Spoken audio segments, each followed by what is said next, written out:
Hi అండి, bye అండి, నమస్తే అండి. హాయ్ అండి, బాయ్ అండి, నమస్తే. ఏంటంటే ఈ శ్రీనివాసరావు నాకు ఐస్ ఇప్పించాడండి బాబోయ్. కోట శ్రీనివాసరావు నాకు ఐస్ ఇప్పించాడండి. చూడండి,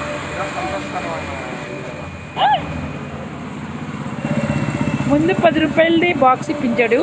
నువ్వు అన్నానండి ఐస్ ఇప్పించమంటే ఇది ఐస్ ఇప్పించాడు. వాడు ఆయుర్వేదికలతో నిండు నూరేళ్ళు చల్లగా ఉండాలి. ఆంటీలు ఎంట పడాలండి. ఓకే,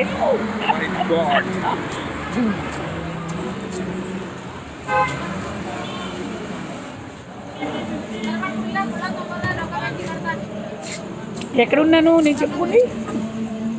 కృష్ణకాంతి పార్కు దగ్గర ఉన్నానండి. పొద్దున్న నుంచి షూట్కి వెళ్ళానండి అనుకోకుండా. వెళ్తే పొద్దున్న నుంచి పరుగులు పెట్టడం నిన్న కొంచెం ఏడ్చానండి. అందుకు బాధ కలిగింది. ఆ బాధకి నాకు గొంతుకు పోయిందండి. చాలా బాధ అనిపించింది. ఏంటంటే మా చెల్లి నా తర్వాత 6 ఎక్క చెల్లి అంటే నా తర్వాత చెల్లి ఇంటికి వెళ్ళాను. అక్కడ ఫ్రెండ్ ఇంటికి వెళ్ళిన అందరూ 2-3 అన్నారు.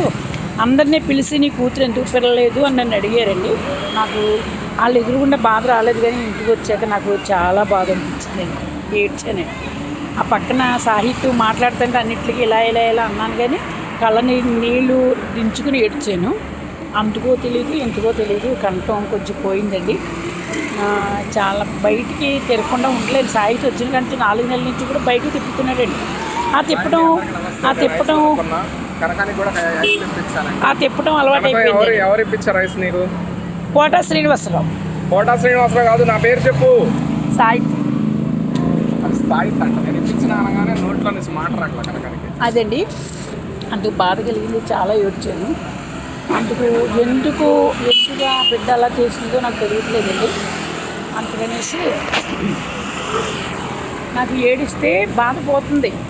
అందుకని బస్సులోనే ఏడ్చండి. ఈ పిచ్చోడు చూడలేదు నా కళ్ళ నీరు. అంటున్నానండి. ఏంటో అంటున్నావు అని అన్నాడు, కానీ ముఖం చూడలేదు. ఓకే, నాకు బాధ పోయిందండి. ఏంటో కన్నబెట్టి ఎంత ప్రేమగా అల్లరి ముద్దుగా చూశాను. ఎదవ ఏంటి ఇలా తయారైంది, నా మనసు చాలా బాధపడుతుందండి. ఏం చేయనండి, ఒక జీవితం అంతే. కానీ నాకు అనేది దేవుడు సాహిత్యం ఇచ్చాక 4 నెలల నుంచి కూడా నేను చాలా నవ్వుతూ ఉంటున్నానండి. చాలా ఆనందంగా ఉంటాను. కానీ వాళ్ళు అలా అడిగినందుకు నాకు చాలా బాధ అనిపించింది. అందుకు ఏడ్చాను. బెంగపోయిందండి. మరి నేనంత తప్పు ఏమి చేయలేదండి. ఎవరిని ఉంచుకోలేదు, ఎవరిని పెట్టుకోలేదు, ఏం చేయలేదు.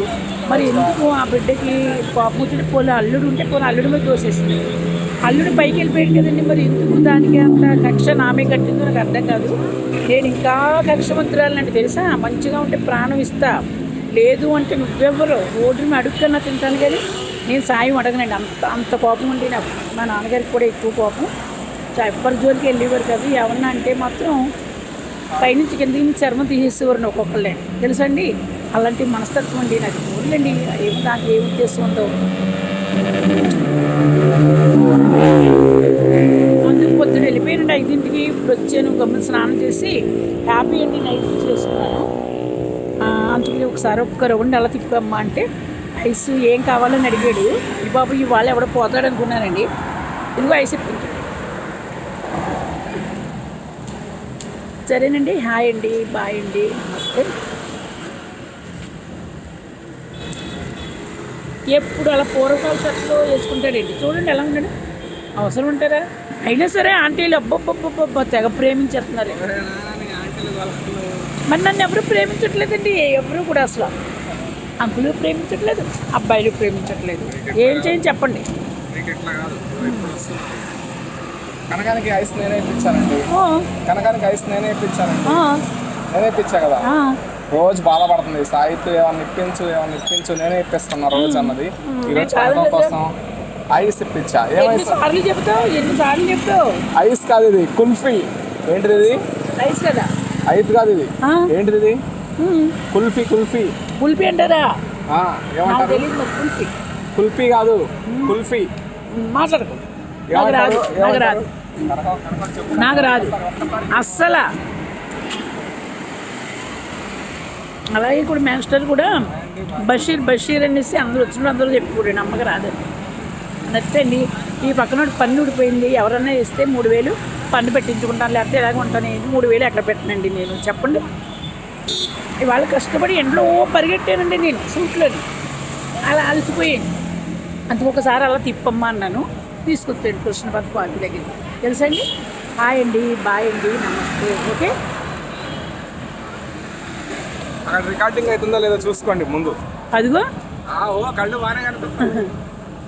అయితే నా నా నా నా తర్వాత చెల్లెలు కూడా ఒకటి బాధపడే విషయం చేసిందండి. సాయంత్రం వరకు ఉందాము అనుకున్నాను. మేము పేరెంట్ కాడికి వెళ్తాము, గమ్మును భోజనం చేస్తే మీరు వెళ్తే అన్నది. చూసారా, తప్పు కదండి, నేను అక్కను కదా. 5 ఏళ్ళు అయిందండి నేను దాంతో మాట్లాడితే. వాళ్ళు వెళ్తే తాళం వేసుకుని బయటికి వెళ్తాం అన్నది. అప్పుడు ఉంగమ్ని చేప ముక్కలు బాధపడుతుంది తిన్నే అంటే అనేసి వాడికి మాత్రం ముక్కమే ముక్క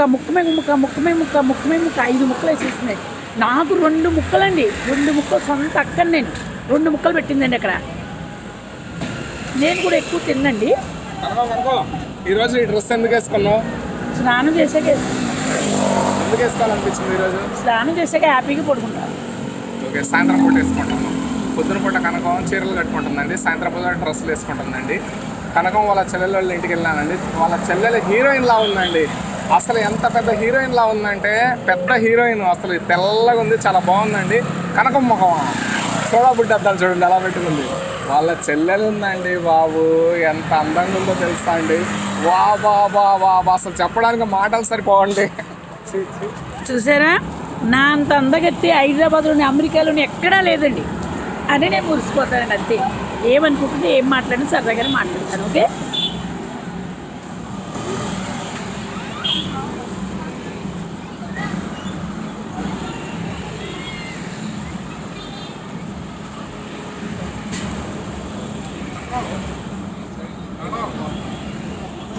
పడిపోయిందా? పాడేసుకున్నాడండి కింద. తీసుకో ఇంకోటి. డబ్బులు ఉన్నాయి, చిన్న ముక్కే కదా. చిన్న ముక్కేలే మరి అక్కర్లేదులే, మాట్లాడు వీడియోలో. చిన్న ముక్క పాడేసాను చూసినట్టు. చిన్న ముక్క పడిపోతే బాధపడిపోతుంది. స్టార్టింగ్లో కనకానికి 70 రూపాయలు పెట్టి కొనేవాడిని. ఈ మధ్య పట్టు ఎట్లా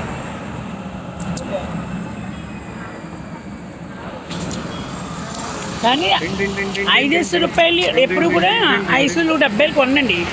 20 రూపాయలు కొంటున్నా. కానీ రేట్ ఎంత పెడతామో అంత టేస్ట్ ఉంటుందండి. నీ లేవులు ఎంత, నా లేవులు ఎంత? మన తిండి 10 రూపాయలు, 10 రూపాయలు 20 రూపాయలు తప్పండి. అది తిండి దగ్గర లేవులు అని అనుకో. 1000 100 వచ్చేస్తా ఉంటే మనం కొనుక్కొచ్చండి. పింగులు ఏమీ రాందే 70 రూపాయలు 5 సంవత్సరం అంటారా? చెప్పండి. ఓకేనండి. హాయ్ అండి, బాయ్ అండి, నమస్తే.